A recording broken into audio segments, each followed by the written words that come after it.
Hello, my name is Pippa Norris, and I'd like to talk to you today about some work on pandemics, populists and sceptical trust for a new book, drawing very much upon the World Values Survey and the European Values Survey data to present the evidence.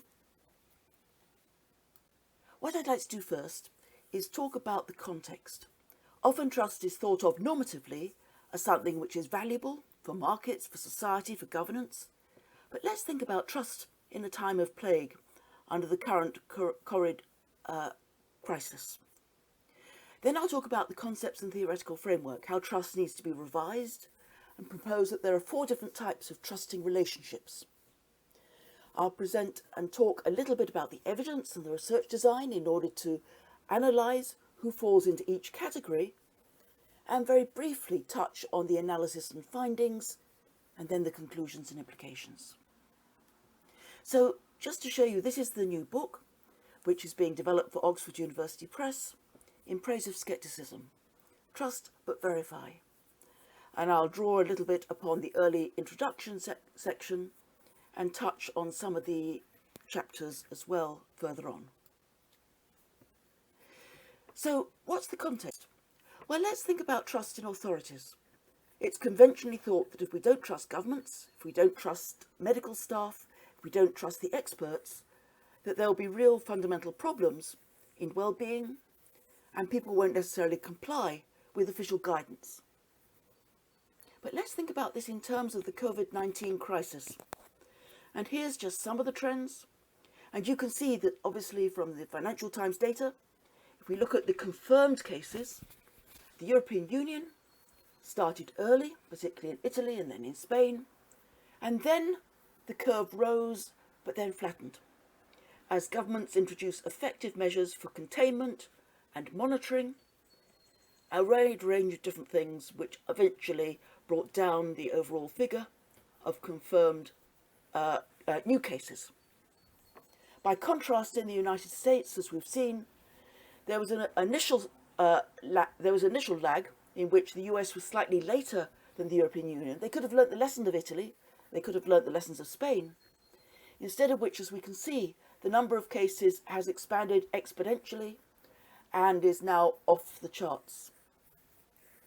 Over 300,000 cases. And the evidence initially is yes. This is a study which was done by Kerem Kavalaki. It's just come out. It hasn't yet been published, but it's available to look at. And it's about the delays in introducing effective COVID policy responses of governments with different ideologies. And I've just picked out the changes. And there's 2 indicators: health measures, for example, how far there's testing, and closure measures, how far there's lockdown. And the paper concludes, based on countries around the world, that strongly populist governments delayed substantially in producing effective testing and health measures throughout the month of February, before eventually catching up somewhat.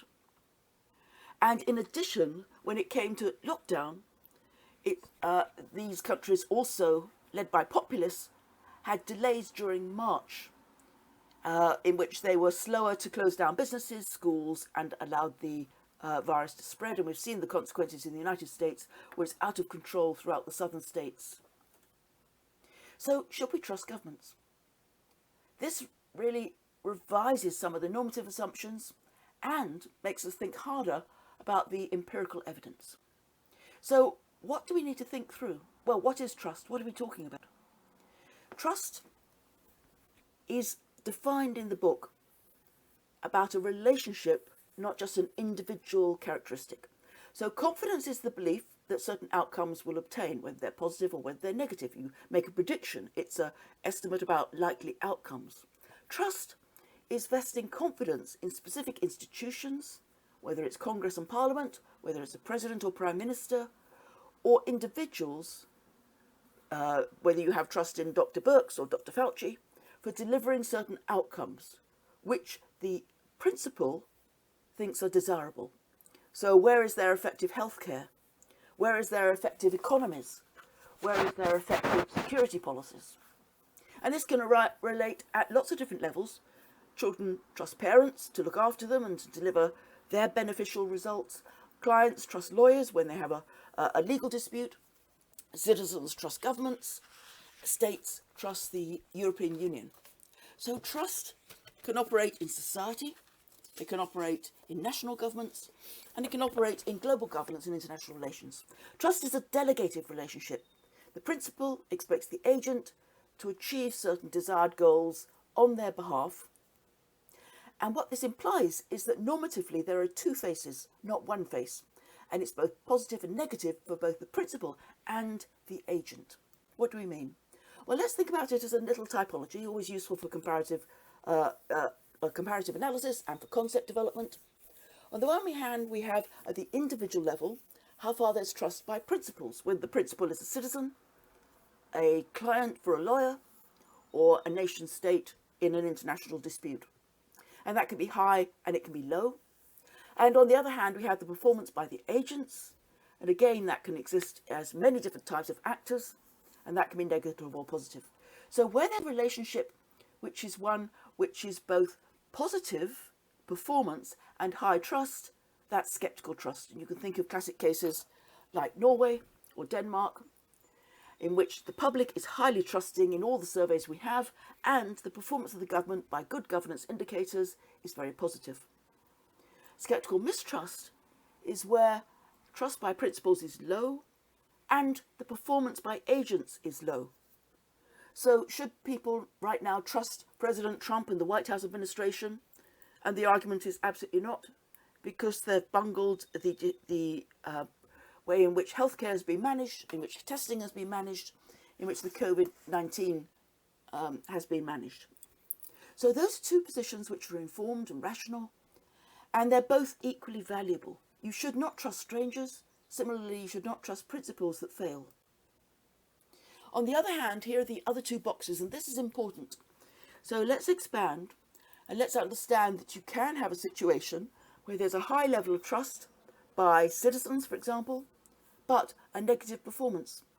And you can think of cases where there's very little information and very little criticism of the authorities, and which the public is still very loyal and is still very trusting of their leaders. And a case like North Korea would come to mind. And on the other case, we have cases which have a positive performance by the agents, but low trust. And so, for example, the police might be very effective in reducing crime, serving their communities, and yet many social groups might well feel that they don't trust the police and that therefore they're going to be cynical towards how they're behaving. So you've got four different categories, and what's new is that we're thinking about compliant trust.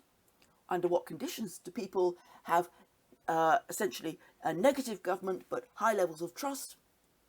A situation which is very common in many authoritarian states, as we'll see, or a situation where people are very cynical but the government itself is actually fairly effective according to indicators. So how does this relate to systems support, a broader sense of measures in a variety of different surveys? Just briefly, what this book does is it says that we can think about system support in terms of the nation state using the classic Estonian classification of different levels, from the most diffuse feelings of belonging to the most specific approval of individual agents. But we can expand that by thinking about how we've got similar relationships in society and in the world. And trust itself is only one part of this. So we're not measuring senses of patriotism or feelings of attachment to local communities or civic pride. We're not measuring support for democracy and how it works, how the regime works, or how the United Nations works. Instead, it's this level which is more specific of trust and confidences in agencies and institutions. And for example, in society, we're talking about trust of in-groups and out-groups, both, for example, friends and family, as well as strangers, trust in new social movements, trust in civic society agencies like churches or corporations. The nation state, we've got all of those classic measures in the survey, trust in parliaments, in the executive, in the judiciary. And then in the world, we've got new measures which have been expanded on trust in the agencies of international and global governance like the UN, the World Health Organization, IMF, as well as agencies of regional organizations like the EU. And lastly, we have approval of agents. And these are things like the Prime Minister and President, but also world leaders and also local leaders like the Mayor. So it's this highlighted level of red, which is the one which is about trust. Now, that being said, what are the drivers of trust relationships? How do we explain them? And there's basically two schools of thought. One emphasizes affective feelings. In other words, it's something that we either grow up with, we have inherited personality traits, as psychologists argue, or from sociology and cultural sociology, it's learnt loyalties during formative years. In which case, we might expect that these attitudes and relationships are either stable or slowly changing over decades. Or they're more rational and informed judgments. And the way that the book thinks about this is that it's a running tally. And we think about the competency, impartiality and integrity of agents. And then that gets updated, our basic views about different agents, by positive and negative information in information and experiences. So, for example, when the economy was going well, many people expressed trust and confidence in the White House and President Trump. He's given high marks on handling the economy, but clearly when it came to the COVID pandemic, he's been given increasingly low marks, and that's been declining in Republican-held states as the COVID crisis has taken hold and the number of fatalities and cases has risen sharply. So, rational and informed judgments should change based on the reputation of the agent, their past performance, and the guardrails constraining bad faith actors. So it's partly a judgment about the individual agent, how they performed, whether it's a party or whether it's an individual actor, and what's the actual checks and balances, so that if there are problems, they're constrained by the institutions. And all of this is in an environment of limited information and vulnerability to risks. So, just briefly to touch on the research design, we've got to measure levels of public trust in agents, and that's from the World Values Survey. We've got to measure performance in maximising public values, and that's available from a variety of different sources like VDEM. And we also therefore need to think about the relationship skeptical trust, which is how far public trust correlates with agency performance. So we need to measure both subjective perceptions of how well agents work. Do you have confidence in the government? And do you feel that there are good public services? Do you think that the economy has got better or worse? How do you feel about healthcare? And objective indicators, which are the more acid test for levels of public trust. And we have some new measures about how people feel about the process, including measures of competency, impartiality and integrity. Again, these are both objective, for example, levels of corruption, levels of transparency, levels of fairness, and they're also subjective public perceptions of competence, impartiality and integrity, included for the first time in the World Values 7.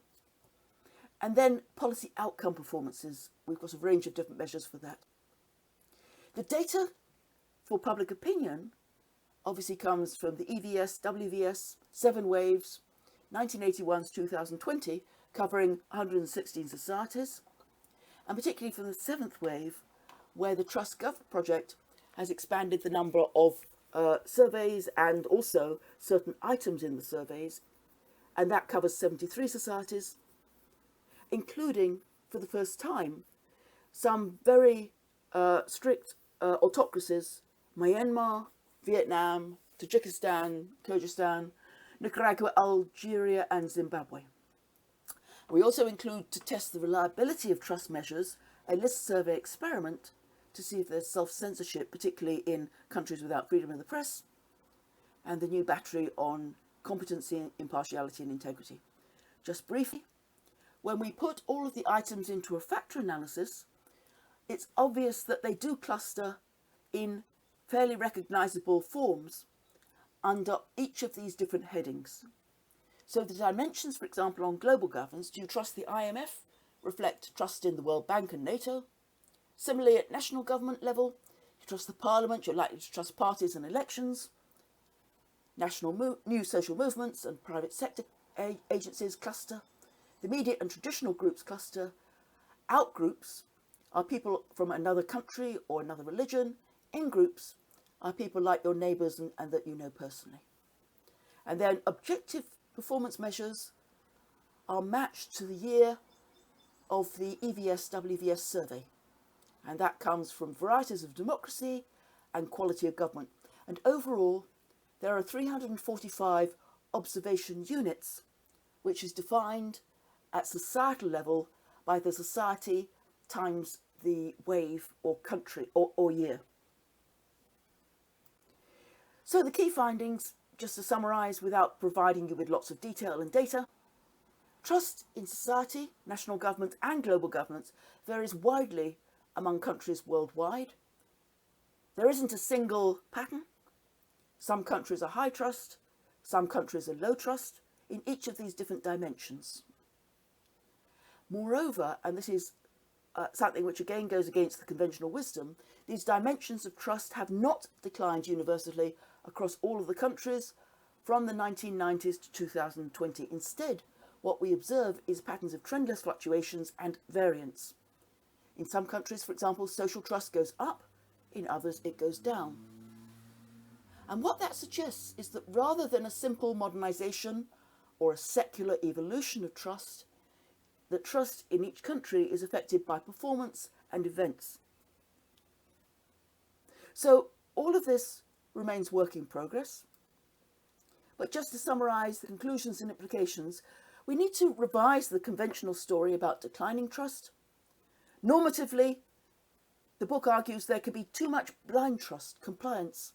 Trusting, for example, populist leaders on their healthcare performance can be dangerous in terms of cases, can damage individuals, can damage society.